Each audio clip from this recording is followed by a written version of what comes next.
Every time I come home, this little guy goes from naughty mode to nap mode.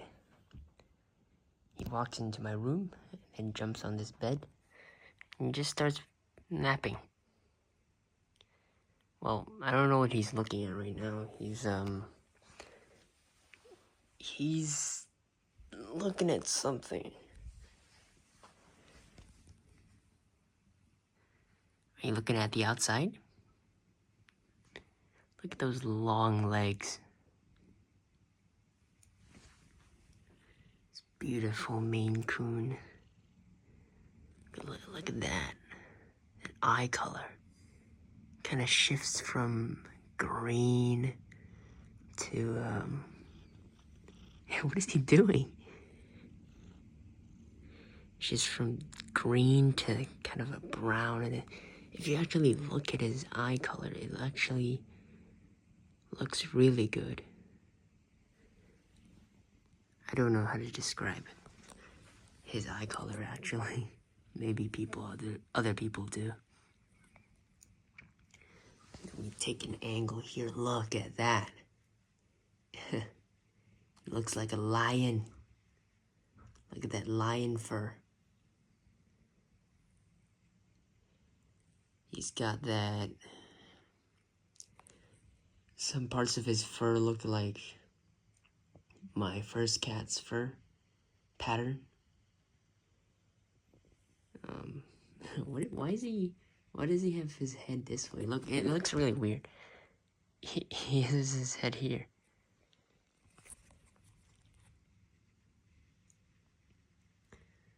This little guy, he's only 6 months old. He's almost 6 months old. He will be a majestic adult Maine Coon in around half a year to a year. He's gonna suddenly grow from this normal adult-sized cat to a dog-sized cat. Look at his ears. His ears barely shifts.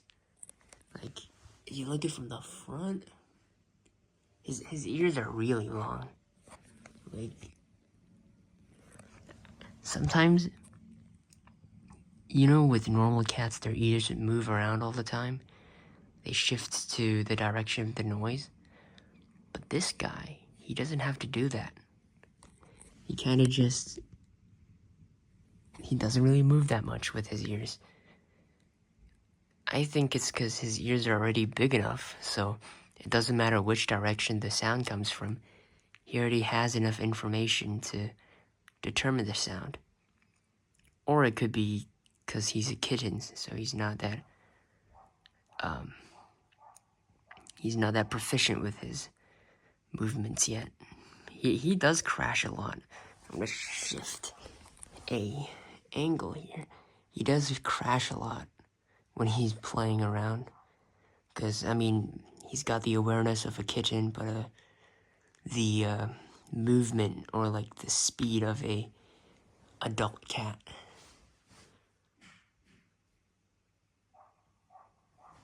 Would you look at that? That's a 6-toe paw. Alright, I'm gonna pet him. Such a nice kitten. We're gonna have another kitten soon. He's gonna get his second vaccination, and he's gonna head over to our house, and I can't wait to see their interactions with each other. Because, he's getting comfortable. Because, I've always wanted to see the interactions between two cats, especially the ones that I know very well. Because, those two cats have completely different personalities. One's a Maine Coon, the other's a normal cat, I guess. And, yeah, it'd be very interesting to see how they act with each other. Hopefully this guy can be a good brother. A good big brother.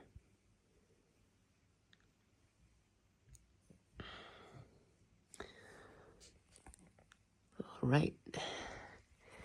I'm sorry, guys, I can't really get too much footage of my cat being active. He's, very nappy when I'm home. Well, my sister always tries to steal this cat from me and play with him. He also plays with himself a lot. But when he's with me, he feels the safest, so he starts sleeping. There's one thing he does a lot. Well, he's still new to the house, but there's one thing he does a lot. He stays at individual rooms a lot. Like, he finds a room to settle at, and he just stays there for like half a day, sleeping. And sometimes he's not even sleeping, he's just sitting there. He's kind of like shy, but I don't know. When he steps out of his comfort zone and goes to the living room, he starts realizing, oh, it's safe here. I just have to be aware. Like, he's still very alert, but he plays around very violently. But if there's nothing to lure him out, nothing to really push him to go out of this room, he just stays here. Even if he's not napping, he's just sitting. He's just sitting upright. And then when I walk in, he has two big eyes just looking at me. Man. I'm just scared that when he's older, he gets very used to the house, completely comfortable. And then he just doesn't find me anymore because he doesn't need a sense of comfort anymore. Because I'm his, like, safe place person. And, he's a very naughty cat. I'm gonna post the video soon. I have the footage of him at midnight running around like a maniac. And I also caught on camera his first time peeing. That was a relief, but, yeah, he pees, he poops, he eats and drinks, all fine. Everything's fine now. He heard a noise. But, he doesn't meow. His meowing sound is very soft. It's a very high-pitched little squeak. And, I'm not sure if he has, like, a problem with his voice or something. But next time during checkup, he's got a few, like, little bumps on the back of his ears. Oop. And we're not sure what that is, so we're gonna get it checked next time he goes to the vet. We're also gonna check for maybe his voice, see why he doesn't meow. And I think that's it for this guy. That's all the health issues we gotta be aware of. So far, he's healthy. We've been feeding him the sticks where I guess it helps him train his crunching. And then there's also the treats that help with his digestive system for the fur that goes into his body, or like his stomach. Because you definitely want to feed them those snacks, because these guys, sometimes they lick so much fur, their stomachs get filled with that stuff, and then you just gotta do surgery to remove it. It's just stupid. But most of the time they just vomit it out. But even better, you give them those snacks, and I'm pretty sure those fur just go through the tract and exit with the poop, I think. I could be wrong, but the snacks definitely help, and they're definitely essential.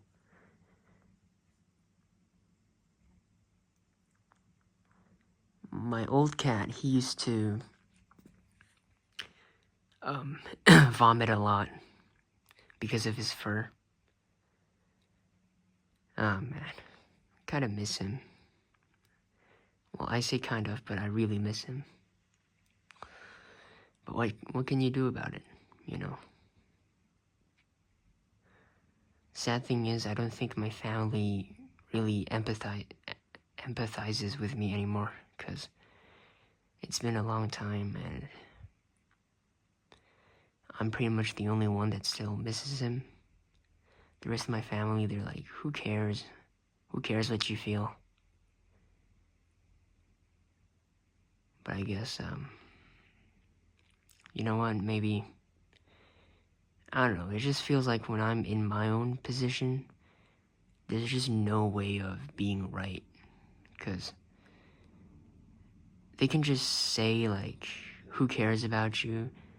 And really, you can't really say anything back, because if you say something back, you're basically, like, biting the bait, and also it's just a weak position to fight back at, so, I don't know, man. Other people must be dealing with this stuff, too. I don't know how they deal with it, but, for me, I just tank it. People can say all the vile shit about you as they want. There's not much you can do. I think the perfect thing to do is just forget about your ego. Do not care about your image at all for your ego's sake. Like, you just don't care about your ego, like your self-image at all.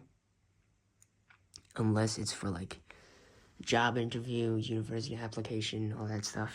But yeah, I think it's best to have like an ego death. I say this because after my first cat passed away, I kind of realized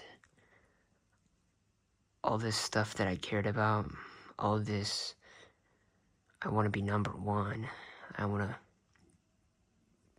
get a new record at my running, I want to get better grades, I want to do this, do that. They're all good stuff, but like I do it for my ego, you know.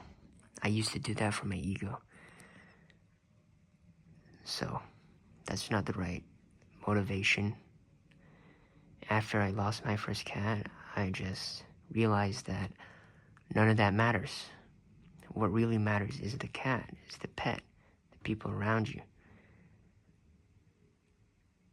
Mostly my cat, because I lost him, and I regret a lot that I didn't do, that I had time to do with it, but I didn't have time, didn't spend the time, like, playing with him, feeding him.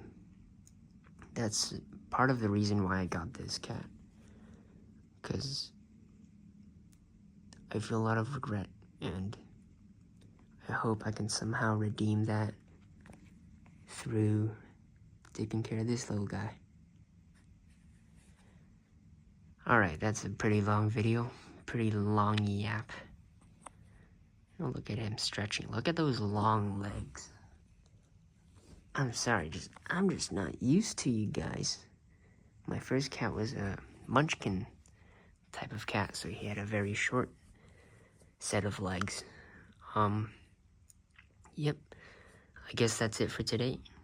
I'm gonna do some homework.